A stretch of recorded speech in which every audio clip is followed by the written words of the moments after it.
कहते हैं परिवर्तन संसार का नियम है। समय बदलता रहा, किरदार बदलते रहे, हुक्मरान भी बदलते रहे, लेकिन नहीं बदली तो इंसान की अटूट श्रद्धा।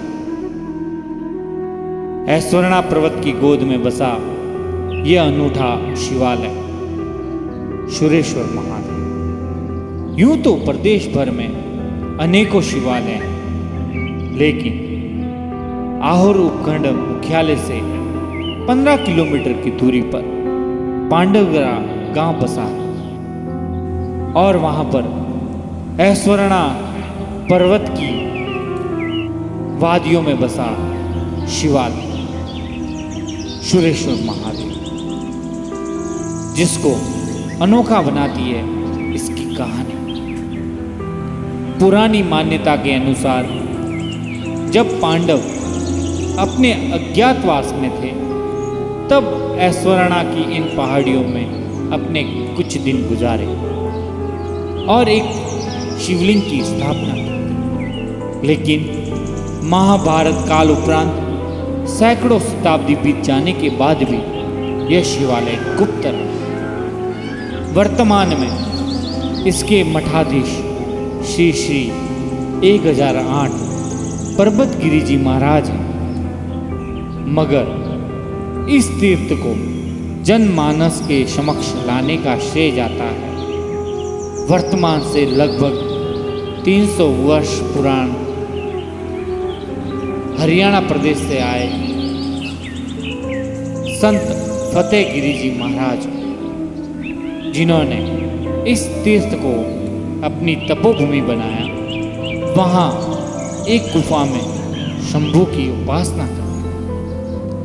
माना जाता है कि संत को पशुओं से बेहद लगाव था और पशुओं का आखेट उन्हें बहुत दुखदाई लगता। वहीं से कुछ दूर गांव था सामुजा।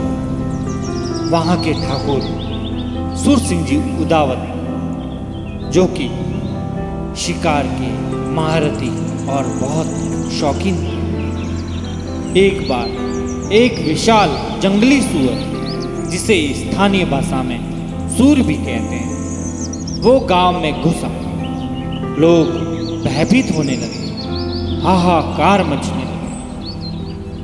तभी ठाकुर साहब को इस बारे में सूचना मिली। बिना किसी देरी के ठाकुर साहब ने सेवादारों को आदेश दिया, सूअर को मार दे। सैनिक सूअर का पीछा करने लगे, मगर सूअर गांव की सीमा पार करते ही अदृश्य हो जाता और जब सैनिक वापस गांव लौटते तो वापस गांव में दृश्य हो जाता। यह क्रम चलता रहा। अंत में ठाकुर साहब खुद को शिकार करने के लिए तैयार करते हैं और निकल जाते हैं शिकार के लिए। सूअर को 2-3 तीर लगने के बाद भी वह सूअर उनके हाथ नहीं आता। सूअर दौड़ते दौड़ते पांडवगरा गांव के ऐश्वर्णा पर्वतमालाओं में छुप जाता है। ठाकुर साहब पीछा करते हैं। सूअर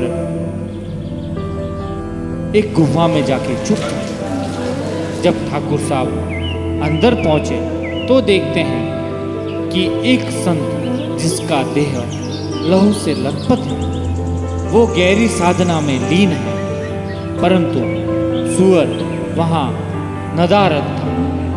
ठाकुर साहब साधु को प्रणाम करते हैं और पूछते हैं, भगवान, आपकी यह अवस्था कैसे? तब संत कहते हैं कि इसका कारण हे पार्थ तुम ही हो। ठाकुर साहब को समझते देर नहीं लगी कि सूअर के वेश में वो साधु ही थे। वे उनकी यह स्थिति देखकर उनसे क्षमा मांगने लगे, हे भगवान, क्षमा क्षमा क्षमा। तब उन साधु ने ठाकुर साहब से यह प्रण लेने को कहा कि आज के बाद वो कभी शिकार नहीं करेंगे, और इतना कहकर संत शिवलिंग में विलीन हो गए।